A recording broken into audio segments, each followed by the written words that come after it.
If I told you I loved my family, I'd be lying. The truth is, they've lied to me for 80 years. Now I have one last chance to take back everything they stole from me.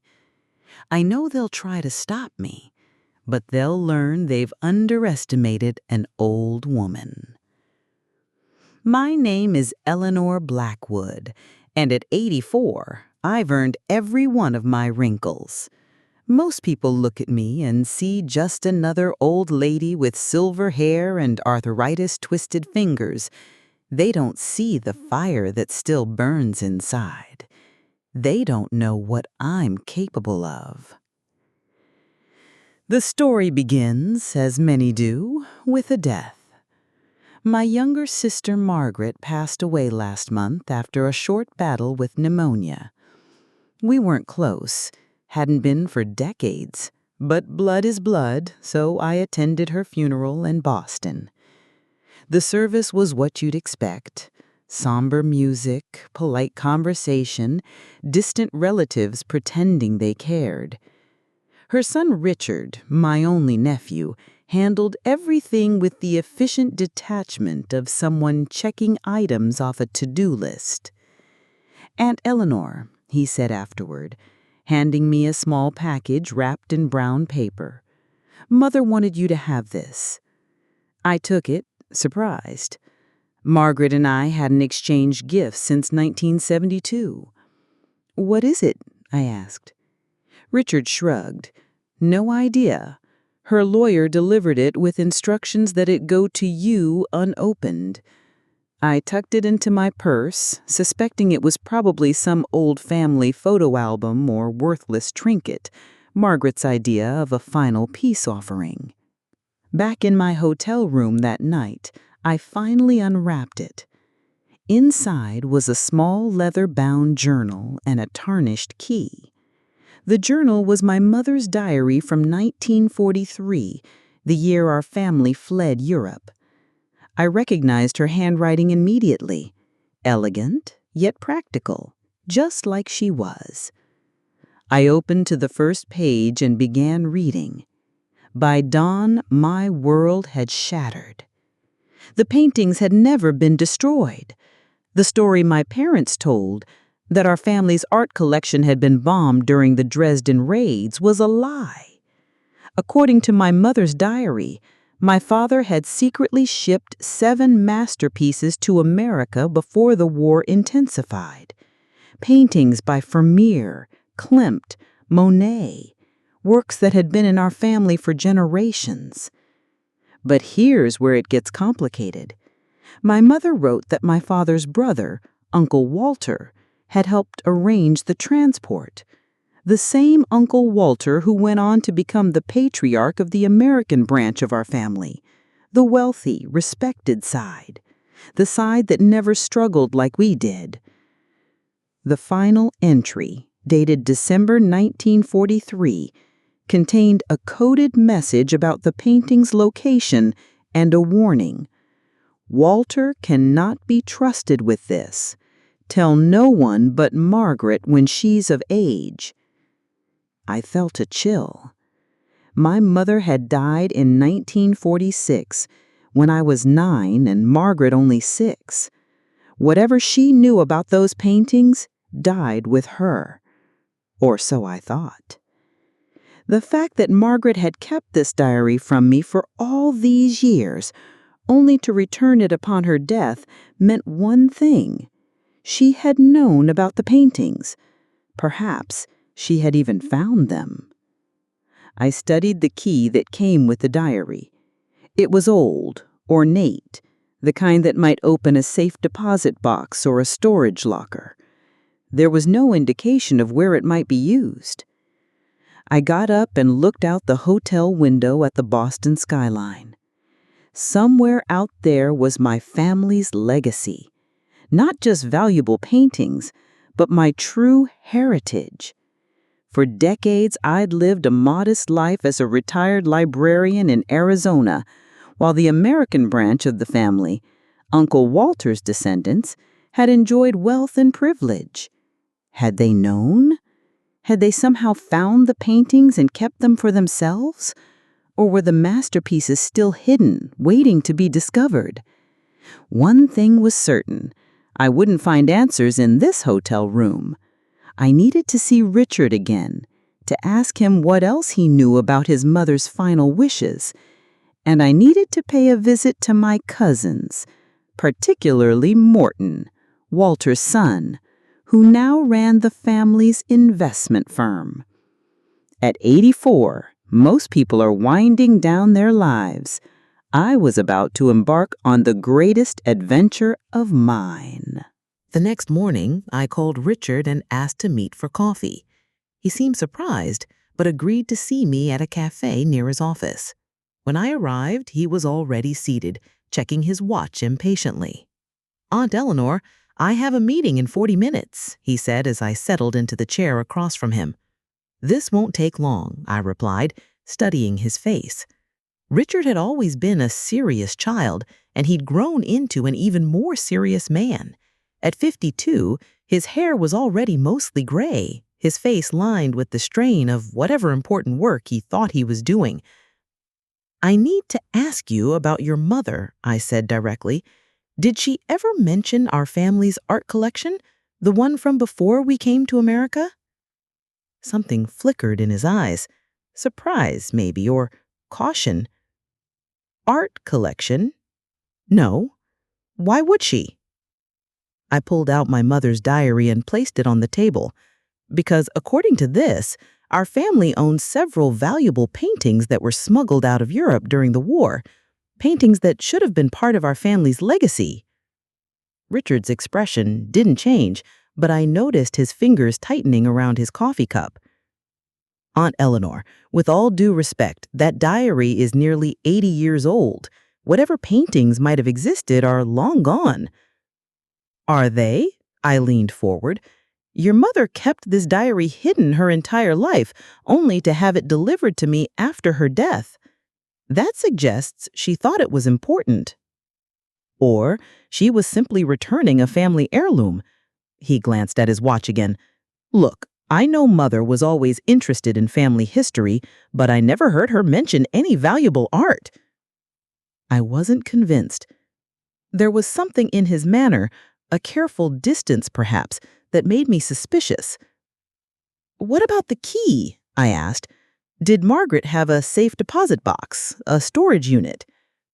"Not that I'm aware of," he replied, but he wouldn't meet my eyes. "Her will was quite straightforward.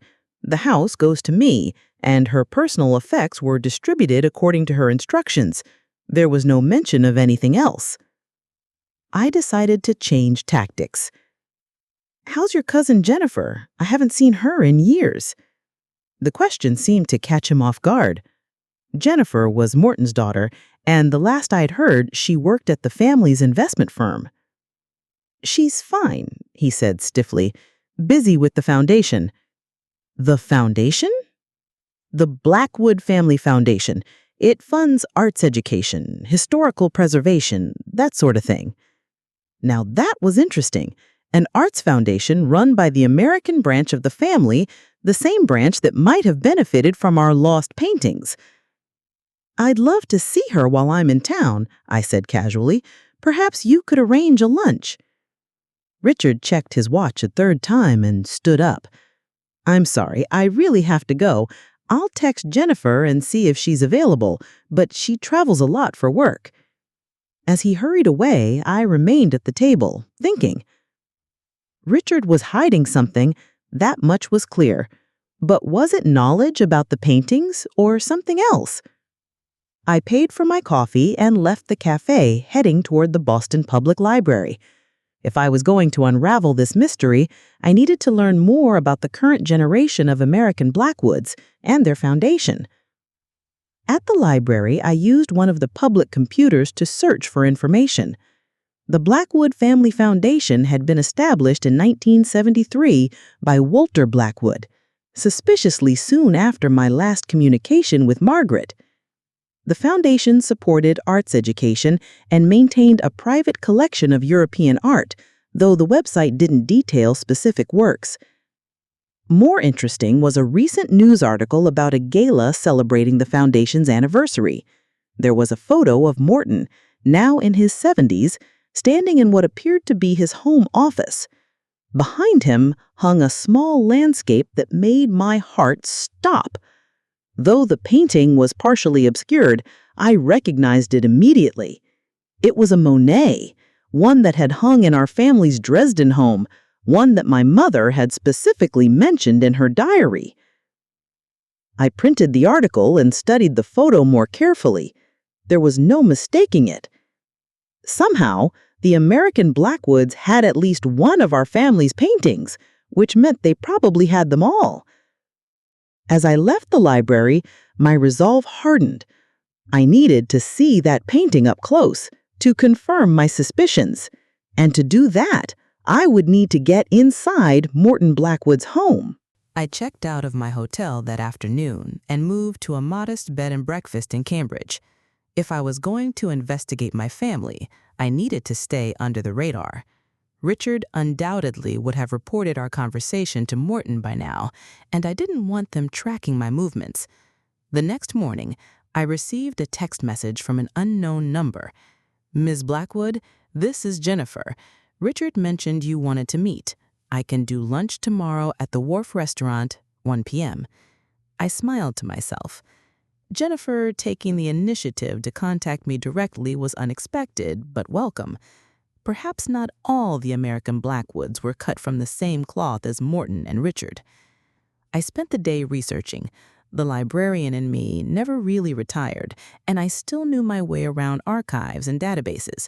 By evening, I had compiled a substantial dossier on the American branch of my family.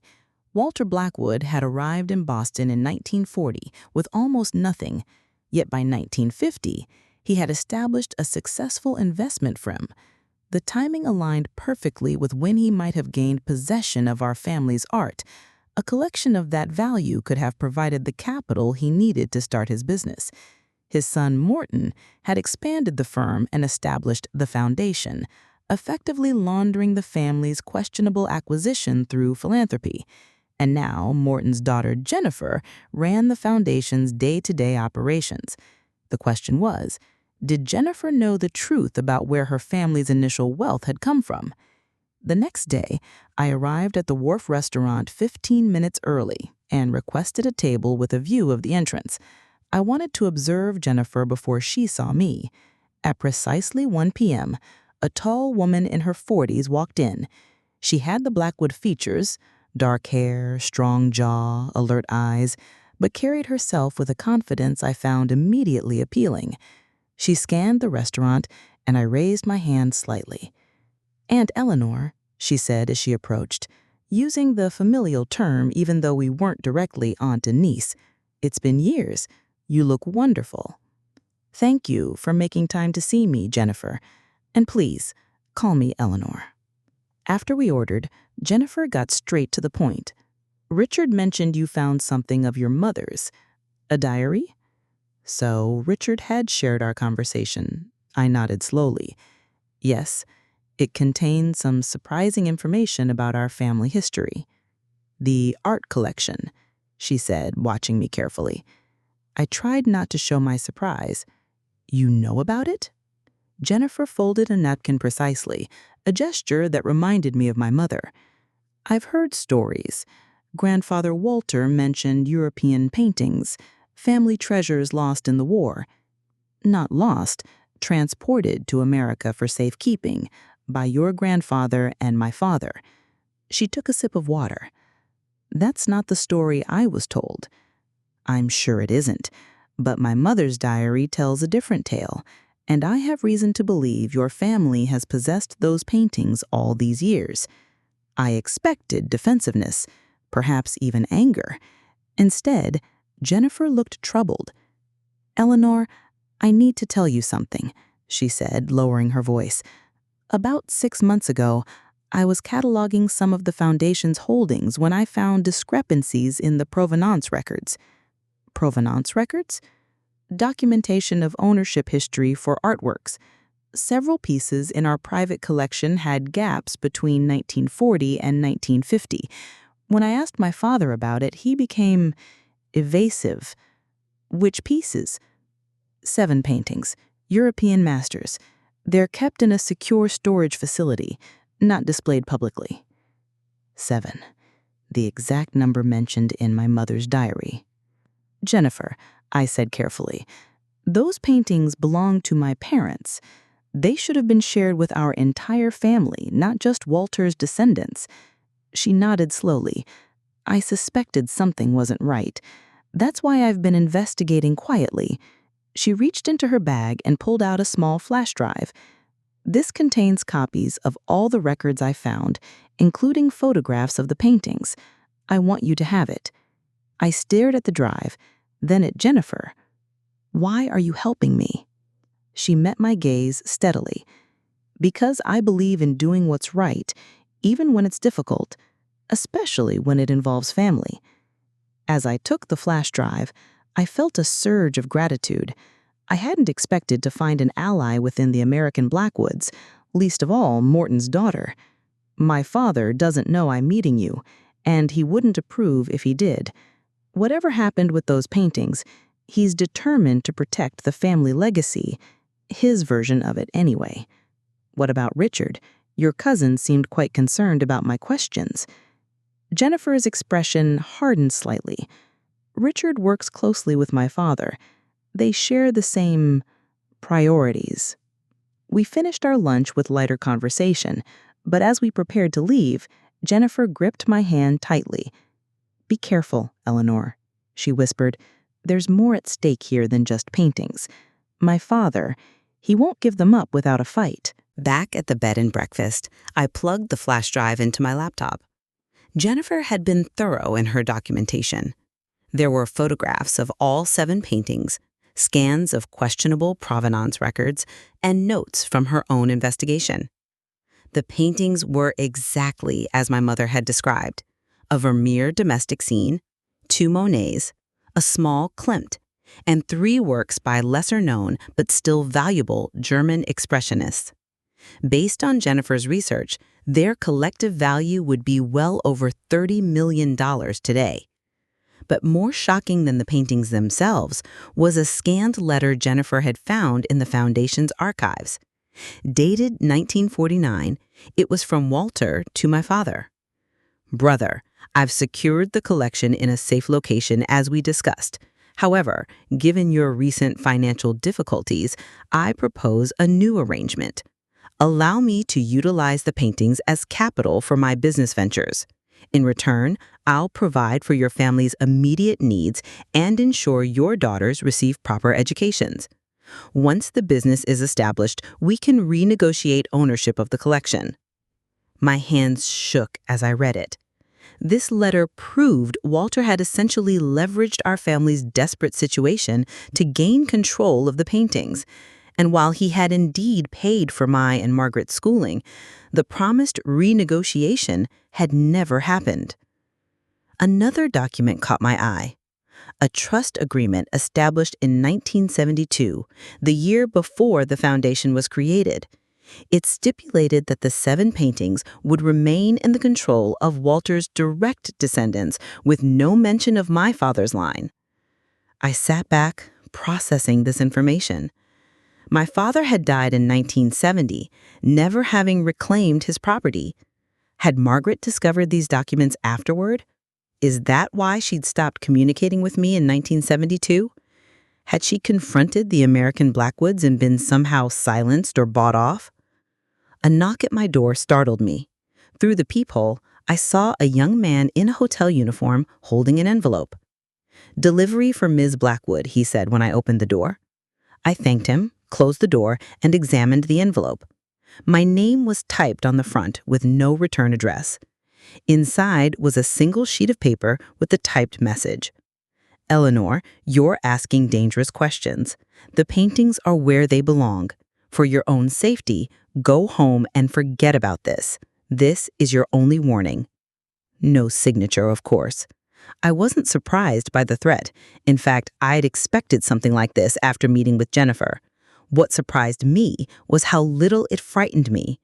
At 84, I'd already lived through worse than vague warnings on hotel stationery. I returned to my laptop and continued examining Jennifer's files. There was a folder labeled Storage Facility, containing security details and access protocols for where the paintings were kept. Jennifer had been very thorough indeed. According to the documents, the paintings weren't in Morton's home as I had initially suspected, but in a high-security art storage facility outside Boston.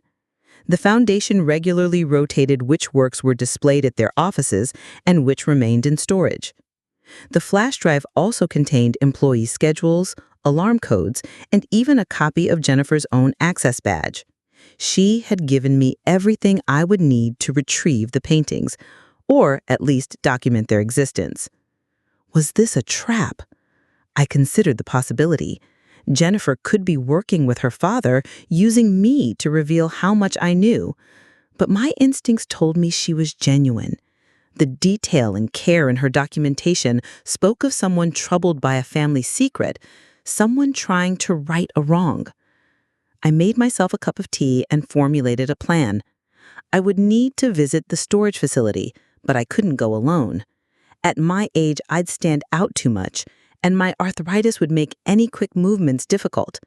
I needed help, someone I could trust, someone with no connection to the Blackwoods. I pulled out my phone and dialed a number I hadn't called in years. "Hello?" answered a surprised voice. "Eleanor Blackwood. It's Eleanor Blackwood.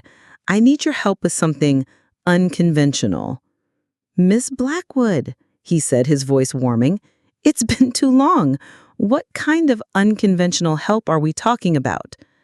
How do you feel about art recovery and possibly some light breaking and entering?" There was a pause and then a chuckle. "For you, Ms. Blackwood? I'm listening." Daniel arrived in Boston the following evening. Now in his 40s with salt and pepper hair, he still had the same kind eyes and quick smile I remembered. "Miss Blackwood," he said, embracing me, "you look exactly the same." "Liar," I replied affectionately, "but I appreciate the sentiment." Over dinner at a quiet restaurant far from the Blackwood haunts, I explained everything. The diary, the paintings, Walter's betrayal, and Jennifer's help. Daniel listened without interrupting, his librarian's mind no doubt cataloging each detail. When I finished, he leaned back in his chair. "So you want to break into a high-security storage facility to either reclaim or document the existence of paintings worth millions, which your family believes you know nothing about?" He shook his head, smiling slightly. "When you said unconventional, you weren't kidding." "I know it sounds outlandish," I admitted, "but these paintings aren't just valuable artworks. They're my heritage, my parents' legacy. Walter essentially stole them, using our family's desperate situation to his advantage." "I understand," Daniel said, his expression serious now, "but have you considered legal action? With Jennifer's evidence, you might have a case." I sighed. "Legal battles take years, Daniel. At 84, time isn't on my side. Besides, the American Blackwoods have resources I can't match. They bury me in motions and delays until I gave up or died." "Fair point," he conceded. "But breaking in, that's criminal trespassing at best, theft at worst." "Not if the property rightfully belongs to me," I countered. "Besides, I'm not necessarily planning to take the paintings, at least not all at once. I just need proof they exist and are in Blackwood possession. Proof I can use as leverage." Daniel studied me, and I could see him weighing his options. Finally, he nodded. "All right, Miss Blackwood, I'm in. But we do this carefully, with minimal risk. No heroics, no confrontations. We document the painting's existence and leave. Agreed?" "Agreed," I said, relieved. "And Daniel, thank you." We spent the next 2 days planning our approach. The storage facility, Massachusetts Fine Arts Depository, was located in a converted warehouse in a business park outside the city. According to Jennifer's files, it housed collections for several museums and private collectors, including the Blackwood Foundation. Security was tight but not impenetrable. Keycard access, motion sensors, cameras. But Jennifer's documentation included detailed security protocols, including blind spots in the camera coverage and the regular schedule of the night guards. Most valuable was her own access card, which she'd included a digital copy of on the flash drive. Daniel, who had more technical skills than I'd realized, was able to create a functioning duplicate. The trick, he explained, will be the timing. The facility has rolling blackout periods for system updates every Tuesday from 2:15 a.m. to 2:45 p.m. During that time, the backup generators kick in. But there's a brief window when the security cameras reset. And the guards? I asked. There are 2 at night. According to the schedule, they do rounds every hour with a coffee break around 2:30 a.m. If we time it right, we can get in during the system reset and be in the Blackwood storage area before they complete their rounds. It was a solid plan, but still risky. If we were caught, Daniel could face serious charges. I was less concerned about myself. What judge would harshly sentence an 84-year-old woman searching for family heirlooms? But I couldn't bear the thought of Daniel suffering for helping me. You can still back out, I told him the night before our planned visit. I'd understand. Daniel smiled. Miss Blackwood, do you remember what you said to me when I was struggling with my dissertation? History belongs to those brave enough to reclaim it. I think it's time we reclaimed some history. That night, I could barely sleep, not from fear, but from anticipation. After 80 years, I was finally close to uncovering the truth about my family's legacy. My phone buzzed with a text message. Change of plans. Meet me at the cafe across from your B&B. Urgent. J. Jennifer. Had something gone wrong? Had she been discovered? I texted Daniel to update him, then hurried to the cafe. Jennifer was already there, tense but composed. I can't stay long, but I needed to warn you. My father knows you're in Boston asking questions. Richard told him about the diary. My stomach tightened. Does he know we met? No, but he's suspicious. He's ordered a security audit at the storage facility. They're changing all the access codes tomorrow. Tomorrow? Our plan was for tonight. Will my access still work tonight? Jennifer nodded. Yes, but there's more. He's moving the paintings. Not all at once, but starting with the Vermeer. It's being transferred to a private collector in Switzerland next week. He's selling them? I asked, alarmed. Technically loaning them for extended study, but once they leave the country... She didn't need to finish. We both knew they might never return.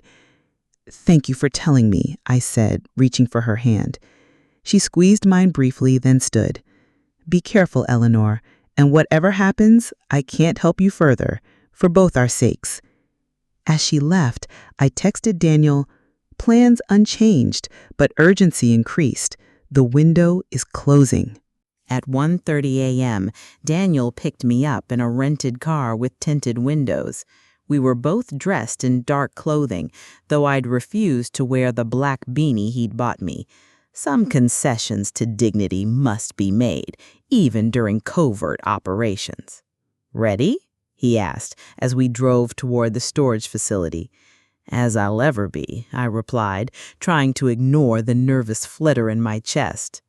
The Massachusetts Fine Arts Depository was a nondescript building in a business park that housed various warehouse and storage facilities. Its ordinary appearance belied the millions of dollars in artwork stored inside. Daniel parked on a side street, out of view of the main security cameras.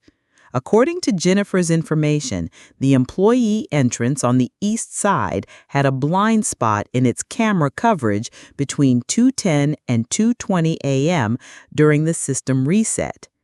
We waited in silence, watching the minutes tick by on Daniel's watch. At exactly 2:10, he nodded. It's time. We moved quickly, or as quickly as I could with my cane, to the employee entrance. Daniel used Jennifer's duplicated key card to open the door, and we slipped inside. The interior was climate-controlled and smelled faintly of paint and canvas. Emergency lights cast a dim glow along the corridors. Daniel consulted the facility map on his phone. "The Blackwood Foundation storage is on the second floor, section E," he whispered. "We'll take the service elevator." We moved carefully, pausing at each intersection to check for security guards. Jennifer's schedule indicated they should be on their coffee break, but we couldn't be certain. The service elevator hummed softly as it carried us to the second floor. When the doors opened, we found ourselves in a long corridor lined with numbered storage rooms. "Section E should be at the end," Daniel murmured. We had just reached the end of the corridor when we heard voices, the guards returning early from their break. Daniel pulled me into a recessed doorway, and we pressed ourselves against the wall as the guards passed, discussing a recent baseball game. Once they were gone, we continued to Section E. Another swipe of Jennifer's card granted us access. Inside was a temperature-controlled room lined with painting racks and storage cabinets. Daniel immediately began scanning the inventory labels while I moved toward the center of the room where several paintings were mounted on movable walls. And there it was, the Vermeer, Woman Reading by Candlelight, a small but exquisite piece that had hung in our family's drawing room in Dresden. Seeing it again after 80 years brought tears to my eyes. "It's real," I whispered, my voice catching. "It's actually here." Daniel came to my side, his expression somber. I found the others too, all 7 just as Jennifer documented. He began photographing each painting, being careful not to use flash. I moved closer to the Vermeer, studying the brushwork I remembered from childhood. On the back of the frame was a small label in my father's handwriting, "For my daughters E and M, to remember our home." He had intended these paintings for Margaret and me all along. "Daniel," I said suddenly, "we need to take the Vermeer." He looked up sharply. "That wasn't the plan. We agreed documentation only." "Morton is moving it to Switzerland next week. Once it leaves the country, we'll never recover it." I touched the frame gently. My father specifically designated these paintings for his daughters. This one, at least, I need to reclaim. Daniel hesitated, then nodded. "All right, but just the Vermeer. It's small enough to transport, and it's the one with your father's explicit designation." Carefully, he removed the painting from its mount and wrapped it in the protective cloth we'd brought. The Vermeer was small, approximately 13 by 16 inches, and fit easily into the portfolio case Daniel had brought just in case. We were preparing to leave when the lights suddenly came on. In the doorway stood a security guard, his hand on his radio. "Don't move," he ordered. "Security breach in Section E. I need backup." Daniel stepped forward, positioning himself between me and the guard. "Sir, there's been a misunderstanding. We have authorization to be here." At 2:30 in the morning, the guard's hand moved to his hip, where I assumed he carried a weapon. "ID and authorization now." I decided to take a risk. Moving slowly, I approached the guard, leaning heavily on my cane. "Young man," I said, channeling every ounce of elderly authority I possessed, "I am Eleanor Blackwood. These paintings belong to my family.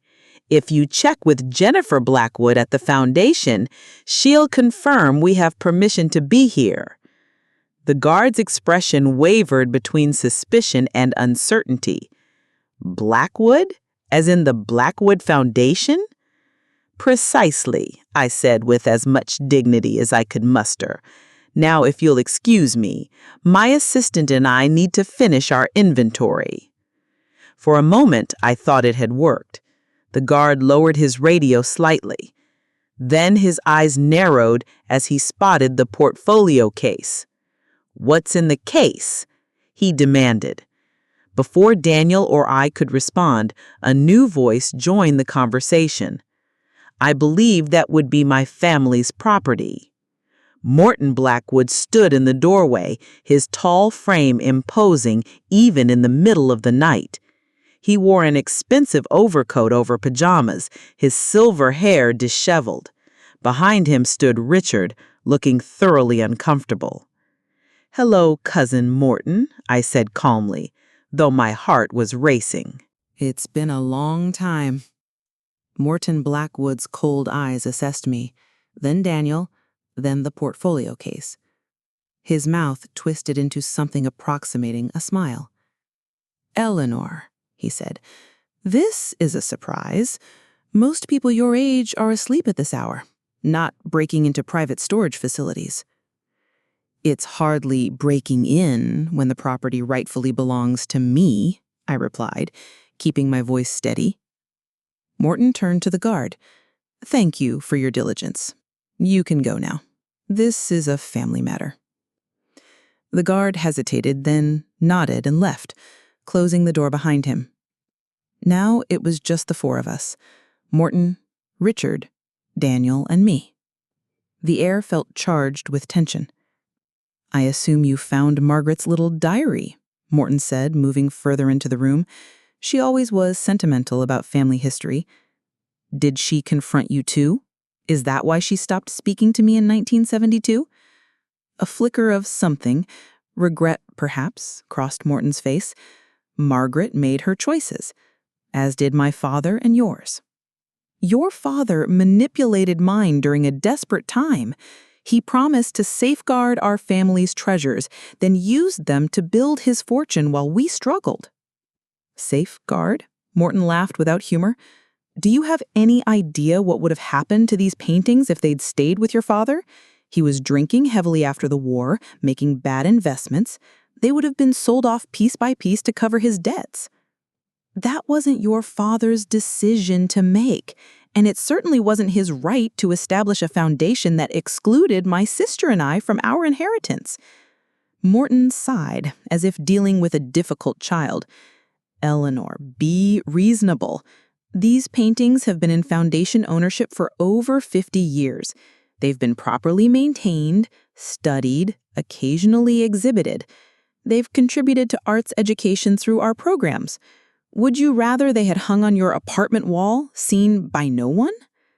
"I'd rather have had the choice," I said firmly. Richard, who had been silent until now, stepped forward. "Aunt Eleanor, this is pointless. You have no legal claim to these works after all this time. And even if you did, what would you do with them? Sell them to fund your retirement?" I fixed him with a hard stare. "What I would do with my property is none of your concern, Richard. But since you ask, I'd make sure they were properly attributed to my parents and displayed in a public institution where everyone could appreciate them, not hidden away in a private storage facility." Morton cleared his throat. "Enough of this. Richard, call security back and have them escort these two out, and make sure they leave the portfolio case." Daniel tensed beside me, and I knew he was calculating our options. None of them were good. We were outnumbered, and at my age, a physical confrontation was out of the question. But I still had one card to play. "Before you do that, Morton, you should know that Jennifer has provided me with complete documentation of these paintings, their provenance, their value, and most importantly, your father's letter to mine detailing the original arrangement." Morton's expression hardened. "Jennifer, my daughter has nothing to do with this." "Doesn't she? She's been quite helpful.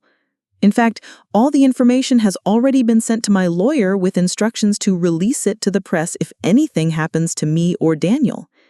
It was a bluff.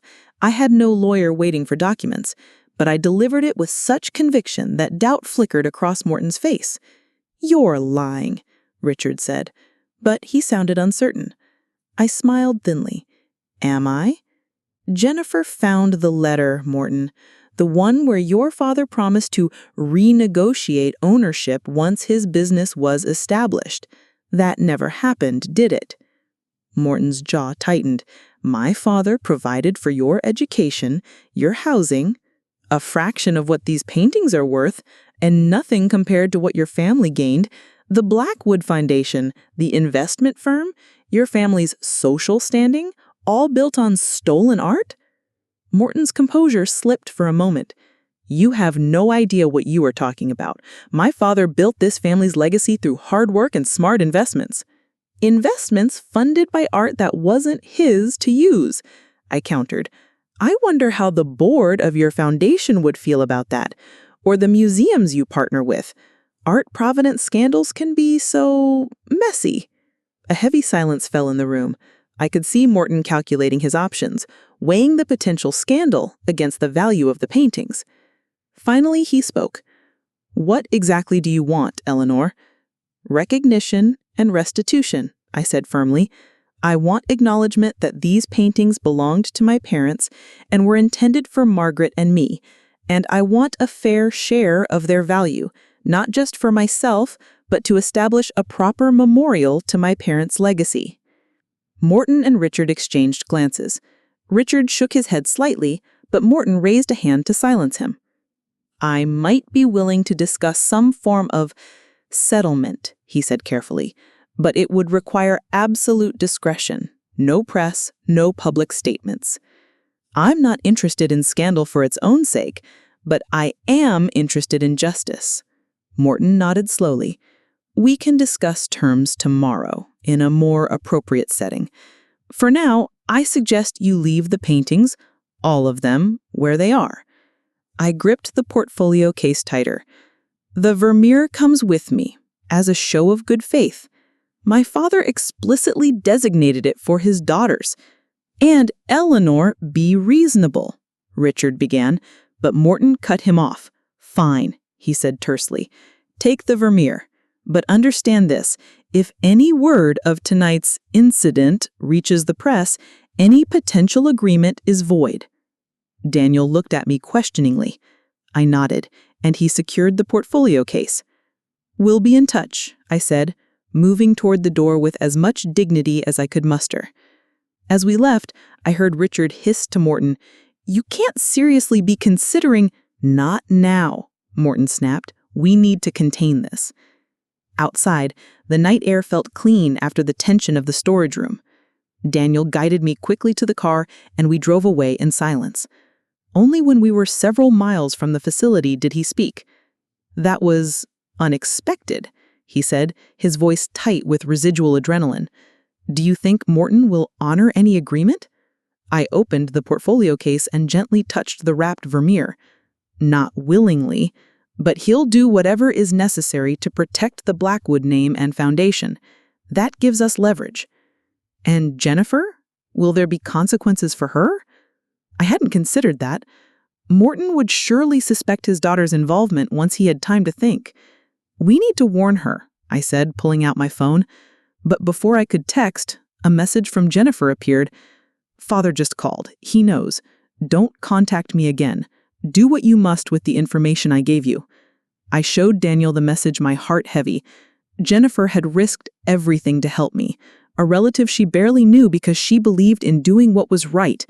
We can't let her bear this alone, I said. Whatever settlement we reach with Morton has to protect Jennifer too. Daniel nodded in agreement. So, what's our next move? I gazed out at the pre-dawn Boston streets, thinking of my parents, of Margaret, of all the years I'd lived not knowing the truth about my family's legacy.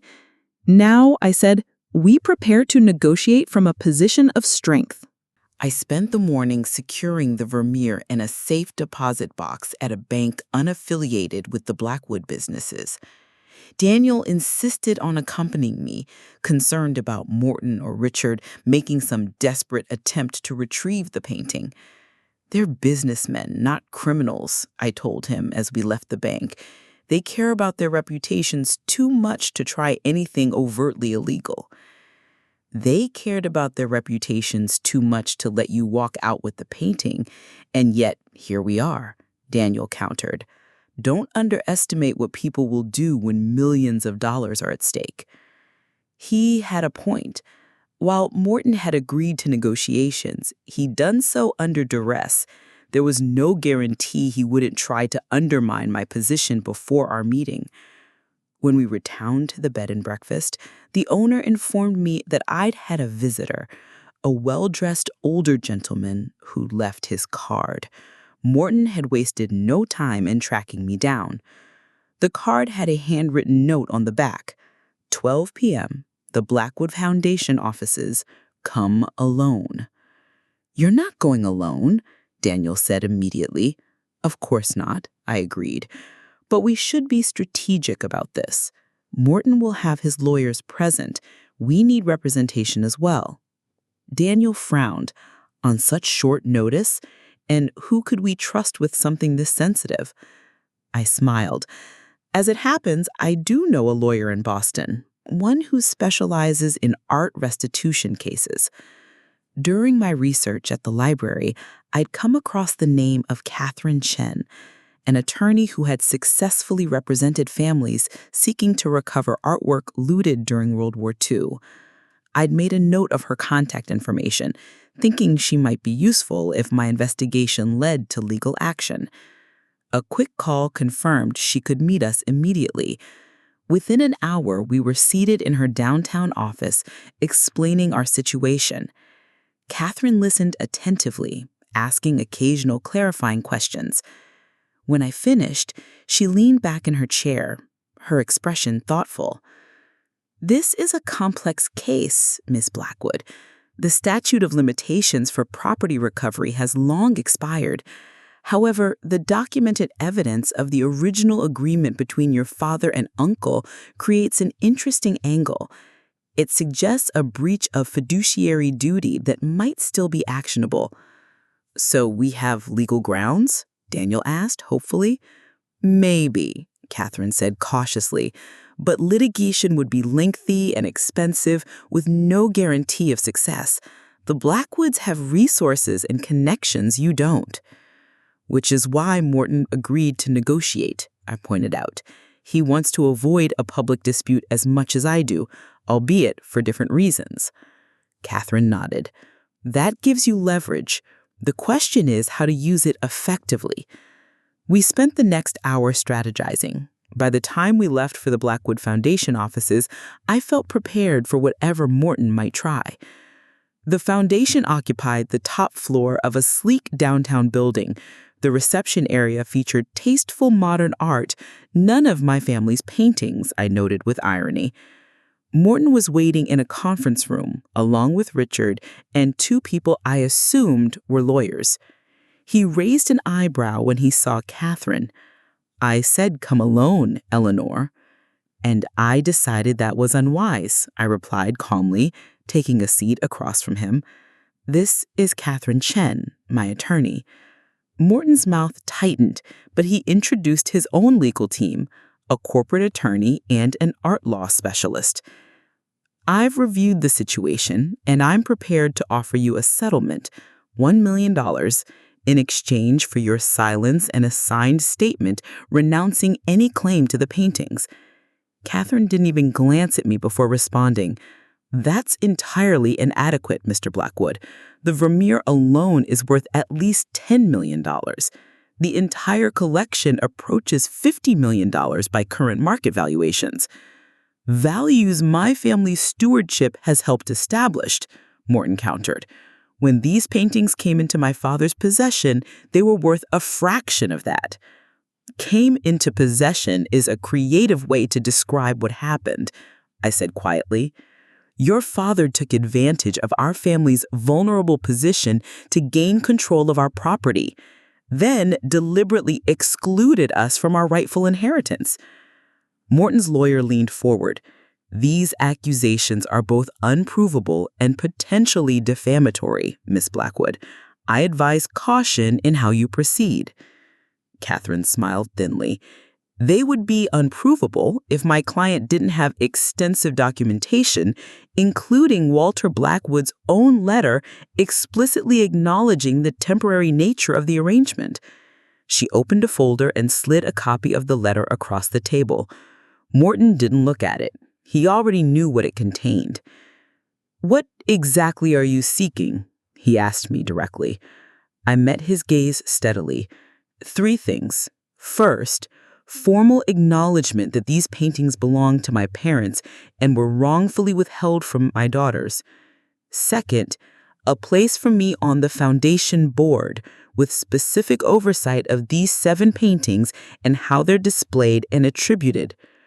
Third, financial compensation, not just for me, but to establish a fund in my parents' name for Holocaust education and art restitution efforts. Morton's expression remained impassive, but Richard looked outraged. "You can't seriously expect a board position. You have no experience in arts administration or foundation governance." "I have a master's degree in art history and 40 years of experience as a librarian specializing in cultural archives. I believe I'm qualified to help steward my own family's legacy." The negotiations continued for hours. Morton's lawyers argued that the foundation structure couldn't be altered without board approval, while Catherine countered that the board would surely want to avoid the publicity of a disputed art ownership case. By late afternoon, we had reached a tentative agreement. The Vermeer would remain with me, while the other 6 paintings would stay with the foundation, but with clear attribution to my parents. I would receive a substantial financial settlement and a special advisory position, not a full board seat, but enough authority to ensure the paintings were properly presented and preserved. As the lawyers finalized the details, Morton asked to speak with me privately. After a hesitant glance at Catherine, who nodded, I followed him to a small side office. "Why did you do it, Norton? You must have known the truth about these paintings all along." He sighed, suddenly looking his age. "My father believed he was protecting the collection from being scattered off or sold. Your father was unstable after the war. The drinking, the gambling. That doesn't justify taking what wasn't his or excluding Margaret and me from our inheritance." Morton was quiet for a moment. "No, it doesn't. But families are complicated, Eleanor. My father had his flaws, as did yours. They made decisions in difficult times that we're still living with. And Jennifer, what will happen to her?" A hint of sadness crossed his face.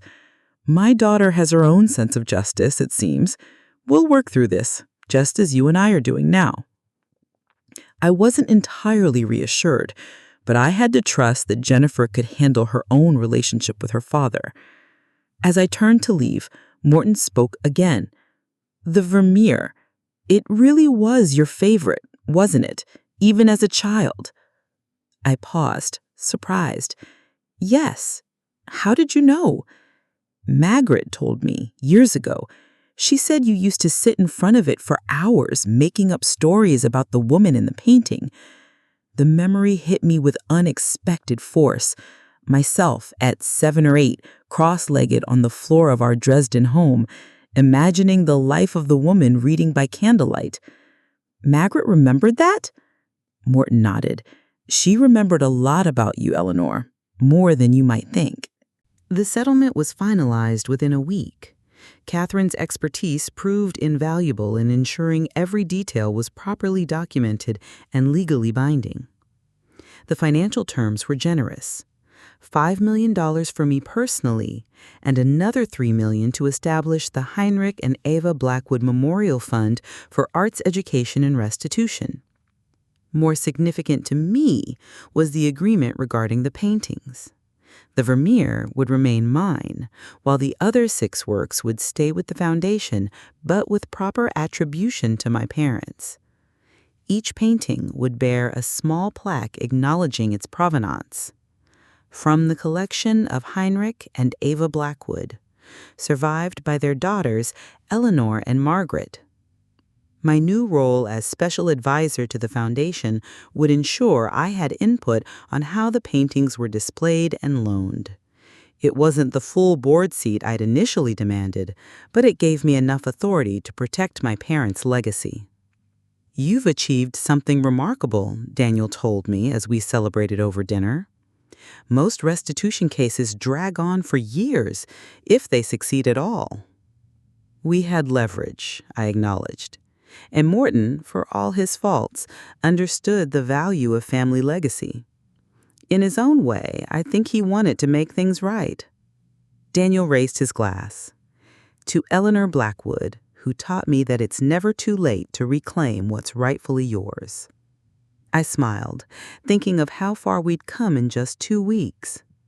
From discovering my mother's diary to reclaiming a piece of my family history, it had been an extraordinary journey. The next day, Jennifer agreed to meet me at a cafe far from the foundation offices. She looked tired but resolute. "Father and I have reached an understanding," she said when I asked about her situation. "It's been difficult, but necessary. He's realizing that the foundation needs to be more transparent about provenance issues, not just with your family's paintings." "I'm sorry to have put you in such a difficult position," I told her sincerely. She shook her head. "Don't be. This was a long time coming. I've been uncomfortable with certain aspects of the foundation's practices for years. Your arrival just forced the issue." I reached across the table and squeezed her hand. "Thank you, Jennifer. Without your help, none of this would have been possible." She did what was right, and in the end, I think it will make the foundation stronger. Before I left Boston, I had one more visit to make. With the Vermeer safely secured in a specialized art transport container, I took a taxi to the small cemetery where Margaret was buried.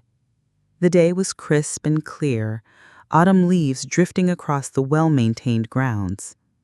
Margaret's grave was simple but elegant, with fresh flowers suggesting Richard visited regularly. I stood there for a long moment, thinking of my sister and all the years we'd lost. Had she discovered the truth about the paintings decades ago? Had she confronted Morton or Walter only to be silenced or bought off? Or had she made peace with the situation in her own way? I would never know for certain. But I like to think she would approve of what I'd accomplished. "I found them, Margaret," I said softly. "I found the paintings just as Mother wanted us to, and now they'll be properly acknowledged as our family's legacy." On the flight back to Arizona, I gazed out the window at the clouds below, thinking about legacy and time. At 84, I had lived long enough to see justice done, at least in this one matter. It wasn't perfect justice.